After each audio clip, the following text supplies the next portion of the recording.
What you just heard was from a real missing person case, the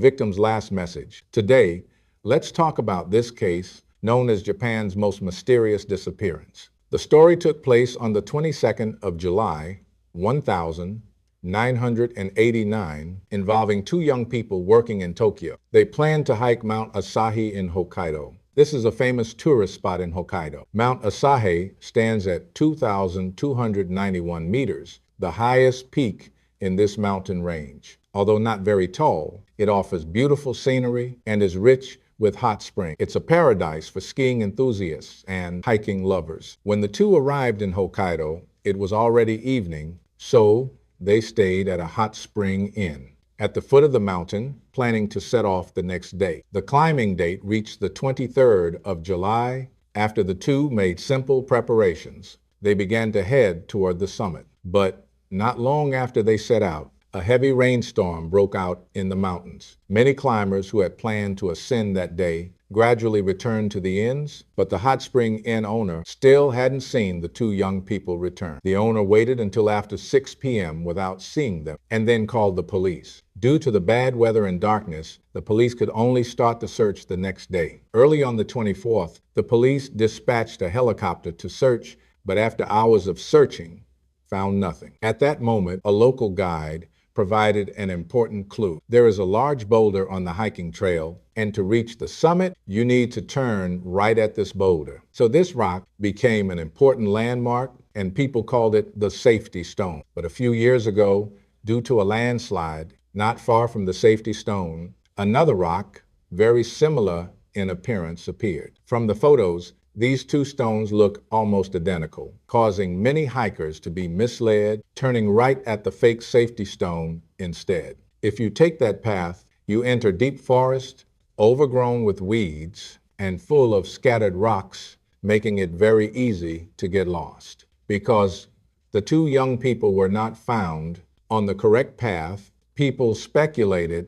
that they might have taken the wrong route. So the rescue team searched along that mistaken route, and finally, just after 1 p.m., the rescue team made a major discovery. It was in a clearing deep in the forest. Someone used colloquial language to create a huge SOS distress signal. Everyone thought this must be a help signal sent out by those two young people. So they immediately dispatched ground rescue teams to conduct focused searches in the surrounding area. Finally, around 3 p.m., they found the two exhausted young people in a nearby cave. Fortunately, their physical condition was not serious. The rescue team then took them onto a helicopter and began the return trip. On the way back, the two young people gradually regained their spirits. They expressed their gratitude to the rescue team. The rescuers said the people they should thank the most are the inn's owner, because he reported the situation immediately. Next, they should thank themselves. The two young people were confused, asking why they should thank themselves. The rescue team said, if it weren't for you,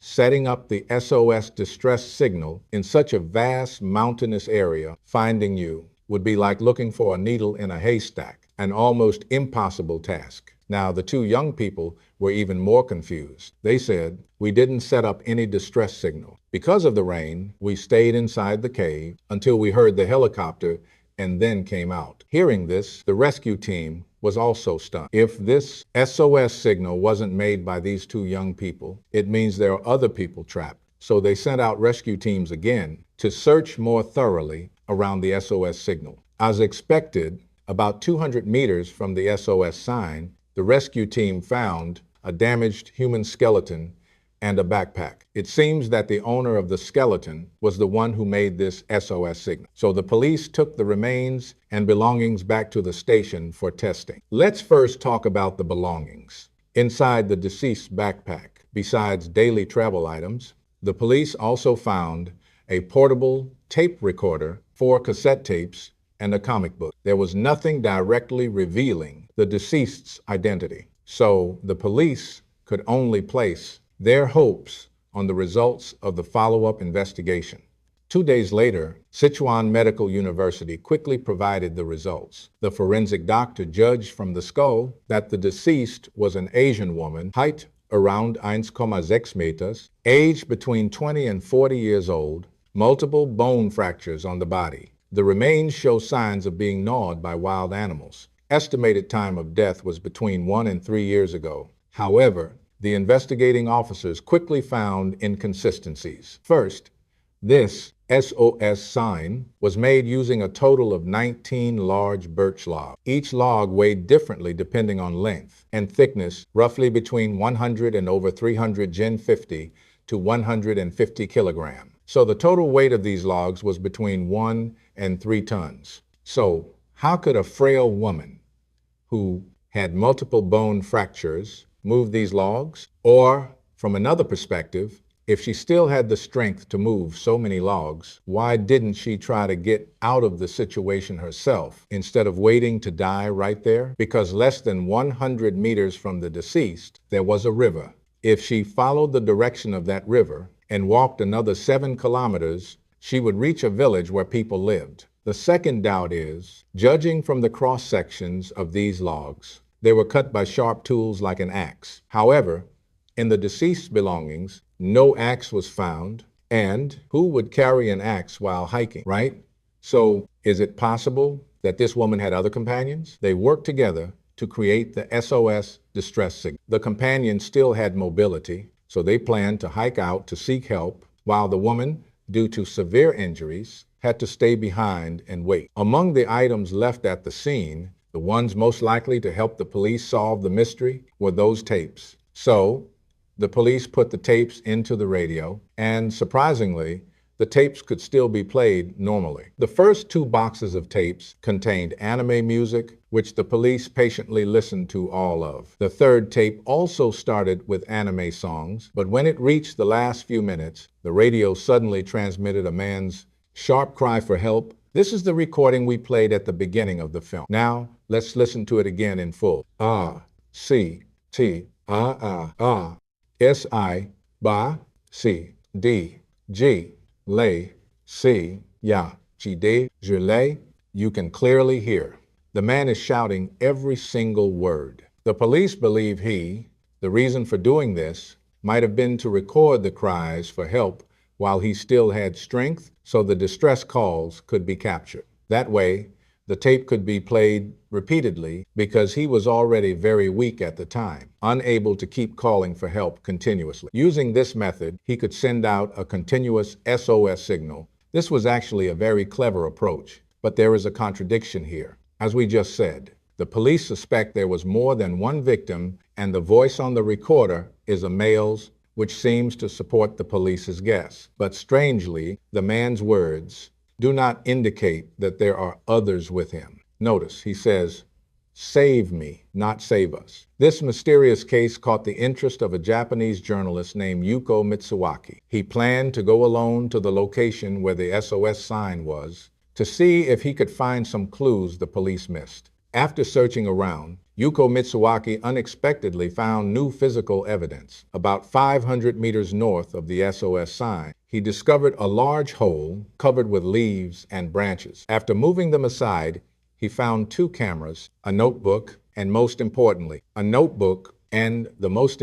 item, an ID card with the name clearly printed as Kenji Iwamura. The summer, 5 years ago, traveled alone to Mount Asahi. At that time, he stayed in a small inn at the foot of the mountain. One day, he told the innkeeper that he planned to hike alone, but the innkeeper warned him there was a rainstorm alert that day and advised him to postpone his trip. However, he ignored the innkeeper's kindness, but he ignored his boss's kindness and still set off alone on his journey. I'm sure everyone can guess what happened next. He never returned to the lodge after setting out. Later, the police even deployed a helicopter to search, but they couldn't find him. From the recorder's message, he did see the rescue helicopter, but unfortunately, the pilot failed to spot it. It's very likely because of this, he built the SOS sign, hoping the helicopter would see it when it flew by again. But unexpectedly, although this act didn't save him, it accidentally saved 2 other people. So,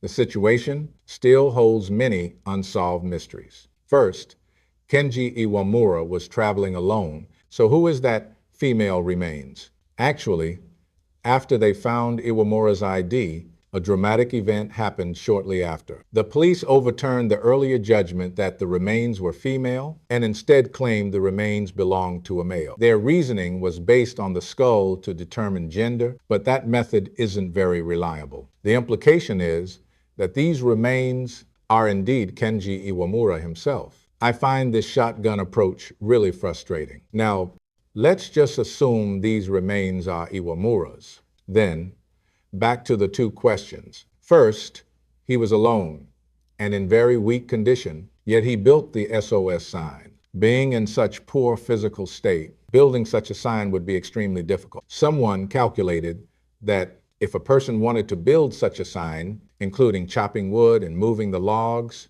even a healthy person would need at least 2 days. From the condition of the remains and the recording, we can conclude that Iwamura was already in very bad shape at that time. The other question is, where was the axe? Obviously, for a one-day hiking trip, an axe isn't a necessary tool. Neither the crime scene nor the hotel owner mentioned that Iwamura was carrying anything like that. But the police believe the existing evidence is enough to close the case. So they found Iwamura's parents, and after the parents' identification, they confirmed the backpack definitely belonged to Iwamura. Then, the police had them listen to the recordings, but the parents said they couldn't recognize the voice. Although they didn't explicitly say it wasn't their son's voice, just think about it.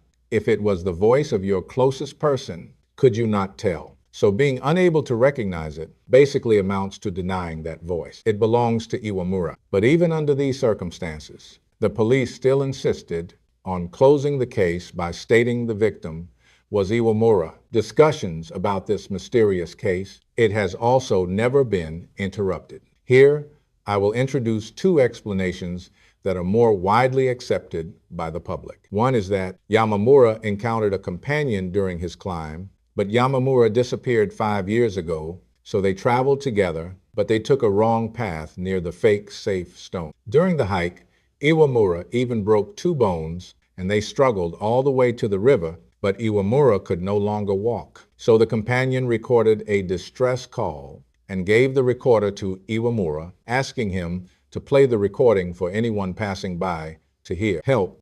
The companion happened to carry an axe, so the two worked together to create an SOS sign. He asked someone from the village to stay behind, then went out alone to seek help. Unfortunately, he never managed to leave the deep mountains. Another theory is that the SOS sign was made by an earlier missing person and the villager just happened to come across it. Actually, the park authorities later reviewed footage taken from a plane during previous patrols, and they found that the sign appeared in footage from 2 years ago. So it cannot be proven that this mark existed before Yamamura went missing. Moreover, no other victims were found nearby.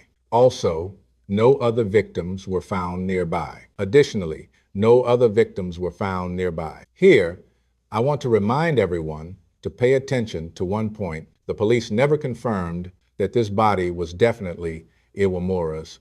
Remember when they initially said the body was type O blood? Later it was changed to type A blood because Iwamura's blood type was A. As for that fake safe stone, people later tied a rope around it to prevent the same tragedy from happening again. All right, that's all for this episode on the mysterious disappearance case. I wonder if anyone has a more reasonable theory. Feel free to leave your thoughts in the comments. See you next time.